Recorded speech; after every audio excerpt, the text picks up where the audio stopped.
Дараагийн бичлэгтээ тавтай морил. За өнөөдөр би та нартай нэг жоохон сонин гэх юм уу сонирхолтой сэдв хуваалцъя гэж бодлоо. Яг надад сонирхолтой санагдсан болохоор ямар ч гэсэн хуваалцъя.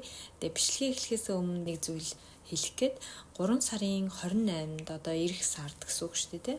Өөрийгөө сонсох цаг гэсэн нэртэй жижигхэн хөрхөн уулзалт хий гэж бодоод Японд байгаа оролцох боломжтой хүмүүс маань миний инстаграмаар холбогдоод бүртгүүлээрэй гэж хэлэх гээд цөөхөн хүнтэй хийх болохоор хүнийтэй хязгаартай болчиход байгаа. Тийм болохоор оролцох боломжтой хүмүүс маань холбогдоорой гэж хэлэх гэсэн. За тэгээд өнөөдрийн бичлэг болохоор юуны тухай вэ гэхээр ер нь бидний өдөр тутмын амьдралд эргэн тойронд болж байгаа бүхэл зүйлүүд маань биднэрт мессеж дохиог өгж идэг. Тэгээд тэрийг одоо цаашдын амьдралдаа яаж хэрхэн хүлээж авч ингэж арай өөр өнцгөр харах вэ гэсэн тийм зүйл байгаа байхгүй юу. Тэгээд өөрийнхөө эргэн тойронд байгаа зүйлийг харах өнцгөө нэг жоохон өөрчлөлт үүсгэх юм бол биднэрт байнга ингээд нэг тийм хариулт ч гэдэг юм уу, мессеж гэдэг юм уу ирж идэг. Тэгээд бидний энэ амьдарч байгаа бүхэл зүйл ерөөсөө хоорондоо уялдаа холбоотой байдаг гэсэн ийм зүйлийн тухай байгаа байхгүй юу. Тэгээд өнөөдрийн маргаашийн ирээдүйн бүхэл амьдрал хорвоо ертөнцтэй энэ орчлын ертөнцтэй угаасаа холбоотой байдаг учраас өөрийнхөө харах аргыг нэг жоохон өөрчлөөд ингээд тэрийгэ яаж харах уу гэдгээ олжих юм бол бас маш олон зүйлийн хариултыг мэдэх боломжтой гэх. Тэгээ ер нь бид нар чинь гол нь сэтгэл дүүрэн байнга. За тэгээд ад жаргал мэдрээд яаж хөнгөн гоё амьдарч урагшлах вэ гэдгээл ойлгож мэдээд авчих юм бол хүний дотоодод маш гоё амар амгалан байдаг болчдөг. За тэгээд тэрийгээ ингээд олоод авчих юм бол ер нь бол сайхан шүү дээ тий. За тэхийн тулд эрэл хайгуул хийгээл бид нар чинь ингээд уншаал мэдээл сонсоол яваад байгаа гэж бодож байна. Бид бүгдийн эргэн тойронд яг энэ амьдралд маань маш олон зүйлүүд болж идэг өдөр болгоно л тий. Нэг санаа зовох зүйл гарч ирж идэг бол нэг баярлах зүйл гарч ирж идэг. За анзаарах ёстой зүйл, за сэтгэл хөдлөх зүйл, уур хүрэх зүйл гэл ингээл ерөөсөө маш олон зүйлүүд өдөр бүр бидний амьдралд эргэлж идэг тий. Гэхдээ энэ нь биднэрт хэрэгтэй болохоро байж идэг, бий болж идэг, үүсэж идэг учраас тэр болж байгаа зүйлээ яг юуг ойлгох гээд байгаа юм бэ гэдгийг өөрөө ингээ хөндлөнгөөс ажиглаж сурах тийм чадварт юуны төрөнд суралцах хэрэгтэй юм байна гэж бодсон. Хүнээр дамжуулдаг, эд зүйлээр дамжуулдаг. За тэгээл гардлага, баяр баясгал, байгаль, орчин гэл ерөөсөө бүхэл зүйлээр дамжуулан биднэрт заах зүйлээ заасаар л байдаг байгаа байхгүй юу. Тэндээс ойлгож чадах юм бол илүү хурдан амар амгалан болно. Ойлгож чадахгүй бол өөр нөхцөл байдлаар тэр одоо зааж өгөх гээд байгаа зүйл маань гарч ирсээр л байдаг учраас дандаа л ийм зүйлтэй таарж явах юм гэдэг бол тэрийгэ ойлгох цаг нэрсэн байж магадгүй гэж бас бодоод байгаа. Нэг юм ингээл олон давтагтаад байна гэдэг чинь ер нь бол тэрийгэ ойлгоогүй учраас тэр зүйл маань маш олон давтагтаад байгаа гэсэн үг. Жишээ нь бид нар хүнтэй ярилцж байхад те хин нэгэнтэй ярилцж байхад хүний яриа ингээд сонсож байхад энэ яг л надад болж исэн ч юм шиг ч гэдэг юм уу те энэ яг миний тухай хэлээд байгаа юм шиг ч гэдэг юм уу заримдаа нэг тийм сонирн мэдрэмжүүд бас төрдөг штэ те та нарт ер нь тийм мэдрэмж төрж суудаа байдгүй. Тэгэхээр яг тэр бүхэн чинь л ерөөсөө орчлын ертөнц хариугаа олохыг хүсээд те хариугаа олооч гэд ч юм уу адвайс одоо зөвлөгөө ингээд өгöd байгаа гэсэн үг юм байна л да. Бид нар болохоор ихэнхдээ тэрийг тухайн үедээ ямар сони надад бас иймэрхүү юм болж исэн санагдаж штэ гэд ингээд зүгээр тэрийгээ дараа нь мартаад явцдаг ч юм уу те тэндээ ач холбогдол өгдөггүй. Тэгтэл энэ бицүүн болохоор тийм зүйлд маш их ач холбогдол өгсөн учраас өөрийнхөө ингээд явах замыг маш сайн ойлгож мэдж авсан гэсэн байгаа байхгүй. Бидний өдөр тутмын амьдралд ихэнхдээ болж байгаа зүйлүүд ерөөсөө дандаа биднэрт хамаатай байдаг юм байна. Тэгээд биднэрт хамаатай хүмүүстэйгээл ингээд уулздаг, учирдаг тий. За тэгээд өөрт ямар нэгэн хариу өгөх гэсэн зүйлүүд л бидний амьдралд бий болж байдаг учраас дахин ингээд давтагдаад, шаналаад, зовоод ч юм уу тий таагүй мэдрэмж төрөөч ч юм уу ингээл байгаад идэг учраас тухайн байгаа зүйлдээ яагаад гэж асуулт тавиад дотроосоо ингээд хайж эхлэх нь хамгийн зөв алхам юм болов уу гэж бодож जैन. Тэгээд тэр амьдралд гарч ирж байгаа зүйлээсээ хариултыг нь олж авах хэрэгтэй болж байгаа. Тэгэхээр жоохон яг хэцүү ч гэсэн ууггүй ингээд хайж чадах юм бол бас яг юу ойлгох гээд байгаа юм бэ гэдгийг нь жоохон ч гэсэн олдог юм шиг санагдсан. За би бас яг надад юу ойлгуулах гээд ингээд ийм зүйлүүд давтагтаад идэх юм бэ гэж яг бодож исэн. Ер нь бол хариултыг нь багаагаар мэдэж аваад ингээд явж байгаа. Тэгэхээр бас илүү амар болчдөг юм билээ. Тэнгүүт яг тэр нөгөө юу ойлгуулах гээд байгаа юм бэ гэдэг зүйлээ олцохоор яг тэр зүйл рүүгээ бас жоохон анхаарат идэг. Тэгэхээр илүү бас гарч ирж байгаа зүйлүүд тийм хэцүү биш санагддаг гэх юм уу. Энд чинь ийм зүйл байсан бэ гэдэг ч юм уу тий. Энд чинь над нэг ийм зүйлийг ойлгох гээд байсан бэ гэдэг ч юм уу. Тэгээ багаагаар ингээд таньж мэдээд хариултаа олоод яваад байдаг аахгүй юу. Тэгээд эндээс цаашид яг яаж явах юм те би юу хийх юм юу хийхгүй юм ч гэдэг юм уу те хаан зогсох юм гэдэг зүйлүүдээ бүгдийг одоо мэдээд авчдаг. Тэгээ эндээс цаашаа явах бидний амьдрал өөрчлөгдөж өргөжж ингэж явж идэг юм шиг санагдаад байгаа. Тэгэхээр уг нь бол энэ үе шатыг ингээд мэдээд өөртөө ингээд ажиллаа сурчих юм бол бас их гоё юм шиг санагдаж байна.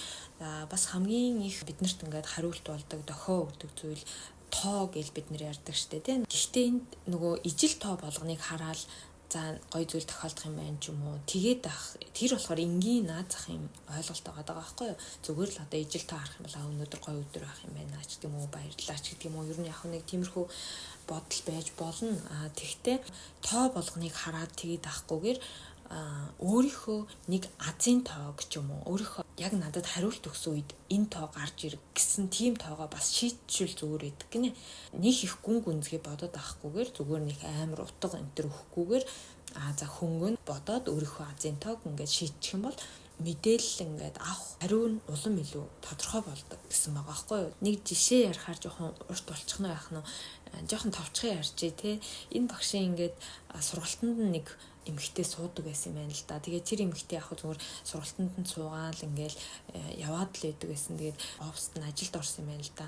Хүүхдтэйгээ яаж харьцах вэ гэдгийг ерөөсөө ойлгохгүй. Тэгээл одоо яг яах ёстой бол гэл тэн дээр маш их ингээ санаа зовоостой яваад исэн байгаа байхгүй юу. Хүүхдтэй би яг яавал ингээд ойлголцоод хүүхдтэйгээ ингээд аятайхан байх вэ гэдэг тал дээр л эрэл хайгуул хийж явж байгаа. Тэгээд оффист нь ажилд орохоор болоо. Тэгээд тэр шинээр ингээд ажилд орсон өдөр нь яг тэр нөгөө багштайгаа ингээ уулзаад ярилцчихсэн чинь багш нь болохоор хэлсэн гэсэн эхний өдрөө шинээр орсон ажилтан юм чинь шинээр орсон ажилтнаа яг ингээд хүүхчгэл дэмжиж ажилландаа гэж хэлсэн гэж байгаа байхгүй. Тэгсэн чинь тэр хүн тэндээс зүгээр л ерөөсө хүүхд шиг дэмжиж ажилландаа гэдэг үгийг нь л толгой дотор нь ингээл бүр амар ороод ирсэн гэсэн.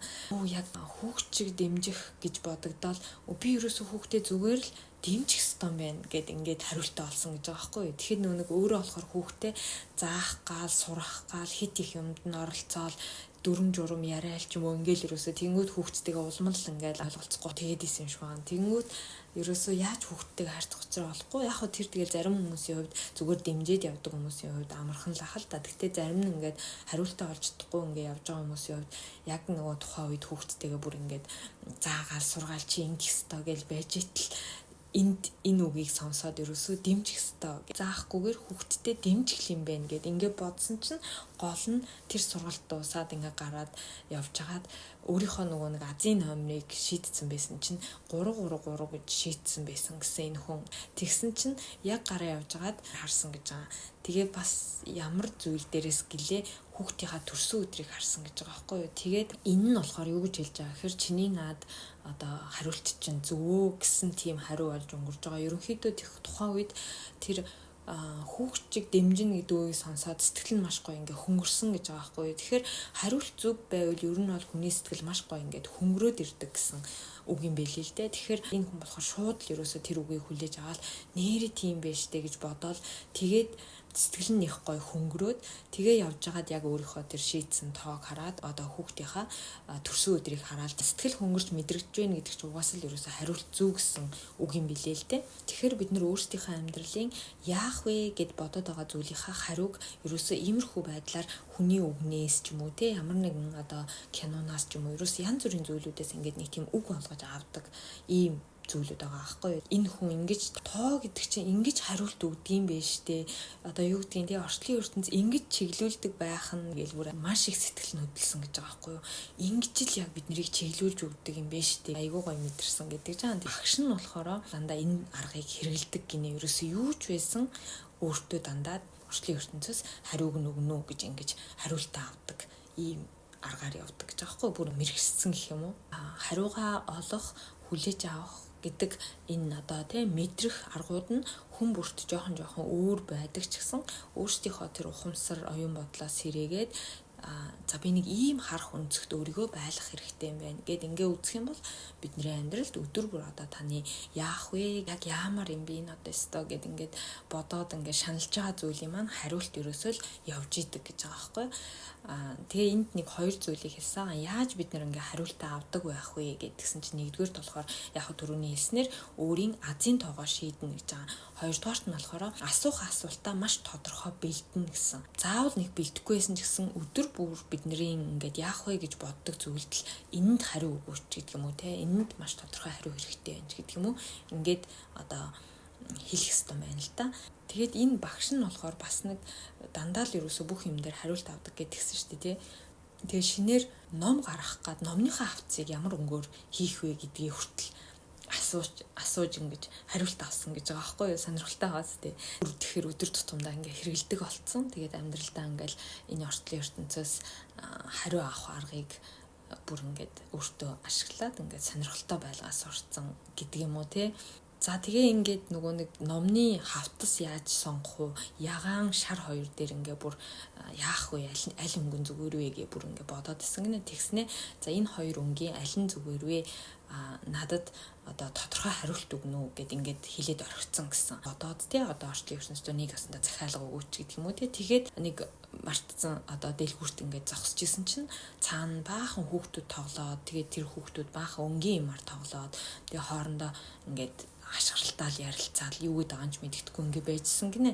Тэгээ бужигнаал дэлгүүр гэдэг чинь ерөөс нэг дуу чим ихтэй идэг штэ тий. Тэгсэн чинь л яг ингээ зогсож исэн чинь гирога иё гэл ингээ бүр яг тэр үгэл амар сонсгдсон гинэ чихэнд нь. Тэгээд амар сонирхолтой би бүр сонсчод хөөх бас тэгдэм бахтаа л гэж бодсон л доо. Тэгэхээр бид нар анзаарч чадах юм бол иймэрхүү хариултууд өдөр болгон биднэрт бас байж идэг гэж байгаа байхгүй юу. Тэгэхэд энэ кирога иё гэж сонсонгуудаа нэрээ миний нөгөө номны өнгө гэж бодонгуутлаа за шар өнгөөр хийх юм байна гэж бодсон гэж байгаа байхгүй. Тэгээ эргээ харсан чи тэнд баахан хүүхдүүд ерөөсөө юу хэлж байгааг нь мэддэггүй байсан мөртлөө бүх юм нам гүн болоо тэнд дунд ганцхан кирога иё гэж байгаа юм шиг тийм мэдрэмж төрсөн гэж байгаа байхгүй. Тэгэл энэ нөгөө хариулт юм байна гээл тэр номныхаа хавцыг шараар хийгээд тэр ном амжилттай байсан гэдэг жаа байхгүй. Ер нь ингээд анзаарч хамгийн гол нь өдөр тутмын амьдралаасаа ингээд авах хэвээр байна л гэж бас ойлгосон л да. Яаж хэлдэг вэ гэхээр яг нэг код сууч гэдэг юм уу нэг арга байдаг гэл тэгж байгаа юм л да. Гэхдээ нэг тийм олон арга бол байхгүй. Хамгийн гол нь маш тодорхой нэг л удаа дотроо бодож шивндэг гэсэн байгаа. Хүмүүсийн нэг алдаа гаргаад идэг нь тэгчээд дараа нь энэ тэндээс ингээд за нөгөө юмны маань хариу нь хаа вэ гэдэг ингээд хайгаад идэг гинэ. Ерөөс тэгж болохгүй. Хамгийн чухал нь надад тодорхой ойлгох хариу өгнө үү гэж хэлэх хэрэгтэй. За хэлсэн бол тэгээд хэлснийхаа дараа ерөөсөө мартаад санаагаа амраагаад өөрийнхөө амьдралд ороод юмаа хийгээд явах хэрэгтэй гэж байгаа байхгүй юу. Тэрийг хайгаал, тэрэндээ анхаарал ингээд ерөөсөө байж болохгүй. Тэгэхээр тэр маань ингээд ямар ч үр дүнгүй болчихно. Зүгээр ингээд орчлын ертөнцид даатгаад асуугаад хариултаа өгнө үү гэд ингээд орхих гэж байгаа байхгүй юу. Тэгээд энэ дээр бас нэг хэлж байгаа зүйл нь тархиараа ерөөсөө аль болох бодохгүй байх хэрэгтэй гинэ. Яагаад тэгэхээр тархи нөгөө хариу хүлээж авахд маш их саад болдог юм байна л да. Тархиараа янз бүрийн бодохоор ингэж болохгүй, тэгж болохгүй, энэ юм штэ, тэрний юм штэ. Одоо жишээлбэл өнгөн дээр ярих юм байна. Энэ зохиж, энэ зохихгүй ч гэдэг юм ингээд энэ чиний дуртай өнгөштэй, дургуун өнгөштэй ч гэдэг юм ингээд бүр баах юм ингээд тарих бодоод задлаад анализ хийгээд дүгнэлтийг өгчдөг учраас нөгөө хариултаа бид нэр олж анзаардаггүй, анзаарсан ч гэсэн тэрийг ингээд саад болоод хүлээж авдаггүй гэсэн тийм зүйлүүд байдаг учраас тархиараа ерөөсөө юмыг бодж болохгүй хэлсэн бол мартаад өөрийнхөө амьдралд эргэж ор дахин энэ тэндээс тийм хариулт энэ хариулт юм болов уу гэд хаах хэрэггүй маш тодорхой хариултыг өгдөг гэж байгаа байхгүй өөрсдийнхөө бас азийн тоог шийдээд тэгээд хариулт хүсэж байгаа зүйлээ хариулт өгнө үү гэж бас хэлж үзээд тий бас туршаад үзэхэд сонирхолтой юм байна да гэж бодоод тэгээд та бүхэнтэйгээ хуваалцаж байгаа. За тэгээд дараагийнхаа бичлэгээр дахин уулзцгаая, баярлалаа.